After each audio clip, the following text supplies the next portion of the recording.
नमस्कार साथियों, स्वागत है आपका आपके YouTube चैनल प्राइम एजुकेशन 25 की एक नई वीडियो में। आशा करता हूँ आप लोग स्वस्थ और मस्त होंगे और आपकी तैयारी अच्छी चल रही होगी।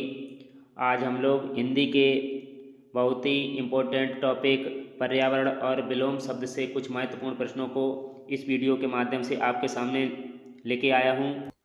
तो आइए बिना देरी किए हुए वीडियो पर चलते हैं। इसके पहले सवाल में कहा गया है कि अर्वाचीन शब्द का विलोम होगा प्राचीन, अद्यतन, अधुनातन या सनातन। अर्वाचीन शब्द का विलोम शब्द बताना है तो अर्वाचीन शब्द का जो विलोम होगा वो प्राचीन होगा। इस तरीके से विकल्प ए बिल्कुल सही हो जाएगा। चलते हैं अगले प्रश्न पर। इस प्रश्न में कहा गया है कि विश्लेषण शब्द का विलोम होगा ए नंबर विवेचन, बी नंबर संश्लेषण, सी नंबर व्याख्या, डी नंबर विभाजन। इस वीडियो में बहुत ही मोस्ट इम्पोर्टेंट प्रश्नों को शामिल किया गया है जो बार बार परीक्षाओं में पूछे जाते हैं, इसलिए आप वीडियो के अंत तक बने रहें। यह वीडियो आपकी तैयारी में बहुत ही हेल्पफुल होगा। इसमें पूछा गया है कि विश्लेषण शब्द का विलोम क्या होगा, तो विश्लेषण शब्द का जो विलोम होगा वो संश्लेषण होगा। इस तरीके से विकल्प बी बिल्कुल सही हो जाएगा। चलते हैं अगले प्रश्न पर। इस प्रश्न में पूछा गया है कि बाण का पर्यायवाची नहीं है ए सिलीमुख, बी विसिक, सी आशुक या डी सारंग। आपको बताना है कि बाण का पर्यायवाची इनमें से कौन सा नहीं है। तो बाण का जो पर्यायवाची नहीं होगा वो सारंग होगा। सारंग जो पर्यायवाची होता है वो घोड़े का होता है, और सिलीमुख, आशुग और विसिक जो पर्यायवाची होती हैं वो बाण के पर्यायवाची होते हैं। इस तरीके से विकल्प डी बिल्कुल सही हो जाएगा। यहाँ पर पूछा गया था कि बाण का पर्यायवाची नहीं है, तो सारंग जो है वो बाण का पर्यायवाची नहीं है। चलते हैं अगले प्रश्न पर। इस प्रश्न में पूछा गया है कि सुधा का अनेकार्थ शब्द क्या है। सुधा का अनेकार्थ शब्द क्या है, तो सुधा का अनेकार्थ शब्द जो होगा वो बी नंबर होगा। अमृत और पानी जो है वो सुधा के अनेकार्थ शब्द हैं। देखते हैं अगला प्रश्न। यह प्रश्न जो है बहुत ही इम्पोर्टेंट प्रश्न है और ये यूपी टेट 2018 की परीक्षा में पूछा हुआ प्रश्न है। इसमें कहा गया है कि रित का विलोम शब्द क्या है। ए अनरत, बी वक्र, सी विकीर्ण या डी अनैक्य। आपको रित का विलोम शब्द बताना है क्या होगा। रित का विलोम शब्द जो होगा वो होगा अनरत। विकल्प ए अनरत, विकल्प ए बिल्कुल सही हो जाएगा। रित का विलोम शब्द अनरत होगा।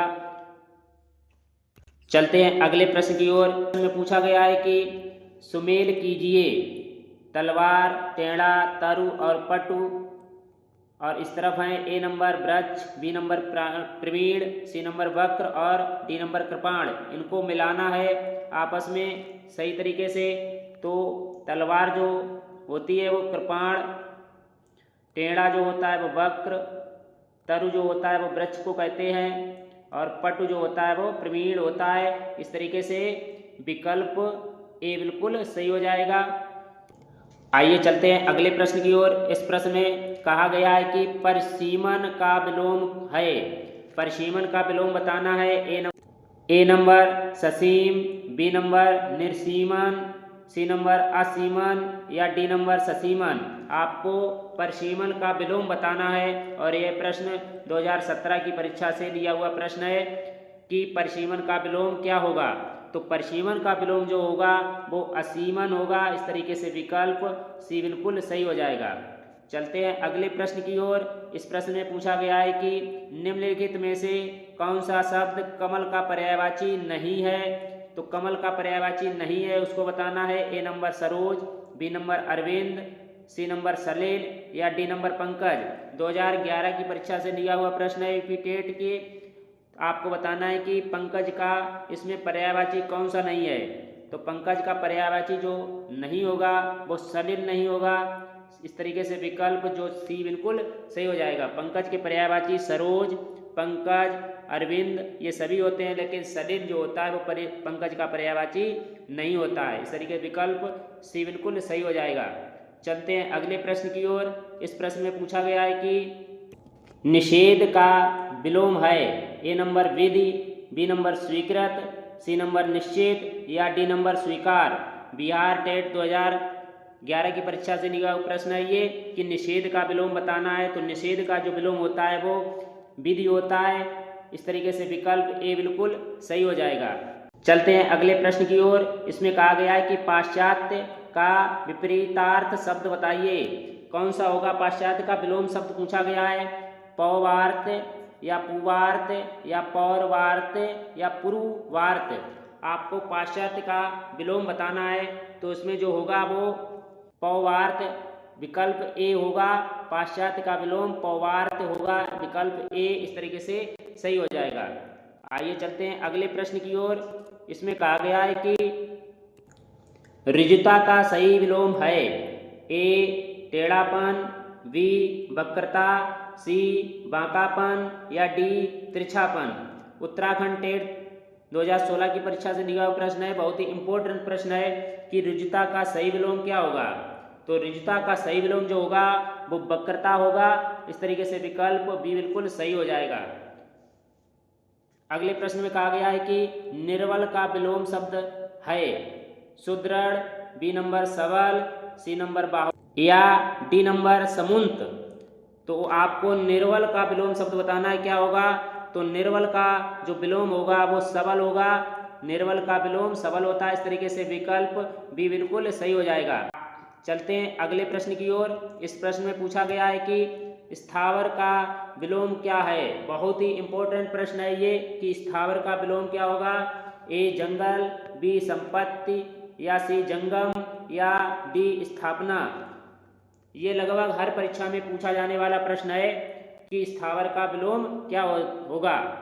तो स्थावर का जो विलोम होता है वो जंगम होता है। इस तरीके से विकल्प सी बिल्कुल सही हो जाएगा। स्थावर का विलोम जंगम होता है। देखते हैं अगला प्रश्न। इसमें पूछा गया है कि उन्मूलन का विलोम क्या है। आपको उन्मूलन का विलोम बताना है। ए उत्थान, बी उत्कर्ष, सी रोपण या डी अवनति। 2013 की परीक्षा से लिया हुआ प्रश्न है। इसमें पूछा गया कि उन्मूलन का विलोम क्या है। तो उन्मूलन का विलोम जो होगा वो रोपण होगा। इस तरीके से विकल्प सी बिल्कुल सही हो जाएगा। चलते हैं अगले प्रश्न की ओर। इस प्रश्न में पूछा गया है कि समष्टि का विपरीतार्थ शब्द क्या है। समष्टि का विलोम शब्द बताना है। ए नंबर विशिष्ट, बी नंबर अशिष्ट या सी नंबर अपुष्टि या डी नंबर व्यष्टि। आपको समष्टि का विलोम बताना है। तो समष्टि का जो विलोम होगा वो डी नंबर होगा। व्यष्टि जो होता है वो समष्टि का विलोम होता है। इस तरीके से विकल्प डी बिल्कुल सही हो जाएगा। चलते हैं अगले प्रश्न की ओर। बहुत ही इंपॉर्टेंट प्रश्न है और यह 2011 की परीक्षा से निकला हुआ प्रश्न है। इसमें कहा गया है कि पुत्री का पर्यायवाची शब्द नहीं है। पुत्री का पर्यायवाची शब्द नहीं है। A number Tanay, B number सुता, सी नंबर आत्मजा या डी नंबर द्विता। आपको पुत्री का जो पर्यायवाची शब्द नहीं है उसको बताना होगा। तो यहाँ पर जो पुत्री का पर्यायवाची शब्द नहीं है वो है तनय। इस तरीके से विकल्प ए बिल्कुल सही हो जाएगा। तनय जो होता है वो पुत्री का पर्यायवाची नहीं है। सुता, आत्मजा और द्वैता जो होते हैं वो पुत्री के पर्यायवाची शब्द होते हैं। चलते हैं अगले प्रश्न की ओर। इस प्रश्न में कहा गया है कि चंद्रमा का पर्यायवाची शब्द चुनिए। चंद्रमा का पर्यायवाची शब्द चुनने को बताया गया है। A number Nishakar, B number निशाचर, सी नंबर तरणी या डी नंबर कृशाणु। तो चंद्रमा का जो पर्यायवाची शब्द होगा वो होगा निशाकर। निशाकर जो है वो चंद्रमा का पर्यायवाची है। इस तरीके से विकल्प ए बिल्कुल सही हो जाएगा। चलते हैं अगले प्रश्न की ओर। इसमें पूछा गया है कि महादेव का पर्यायवाची शब्द चुनिए। ए गरुड़ ध्वज, बी नारायण, सी चंद्रशेखर या डी विश्वंभर। यह 2011 की परीक्षा से निकला प्रश्न है। आपको महादेव का पर्यायवाची बताना होगा। तो महादेव का पर्यायवाची जो होगा वो चंद्रशेखर होगा। विकल्प सी बिल्कुल सही हो जाएगा।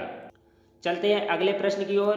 पूछा गया है कि कौन सा शब्द भ्रमर का पर्यायवाची नहीं है। ए अष्टपद, बी मधुकर, सी आली या डी प्रभाकर। यहाँ पर भ्रमर का पर्यायवाची जो नहीं है उस पर टिक करना है। तो अष्टपद, मधुकर और अली जो होते हैं वो भ्रमर यानी कि भंवरे के पर्यायवाची होते हैं, लेकिन जो प्रभाकर होता है वो भंवरे का पर्यायवाची नहीं है। इस तरीके से विकल्प डी बिल्कुल सही हो जाएगा। प्रभाकर जो पर्यायवाची है वो सूर्य का पर्यायवाची होता है। चलते हैं अगले प्रश्न की ओर। इस प्रश्न में कहा गया है कि निम्न में से कौन सा बारिद का पर्यायवाची शब्द नहीं है? ए मेघ, बी पयोद, सी घन या डी अम्बुज। बारिद का पर्यायवाची जो नहीं है उस पर टिक करना है।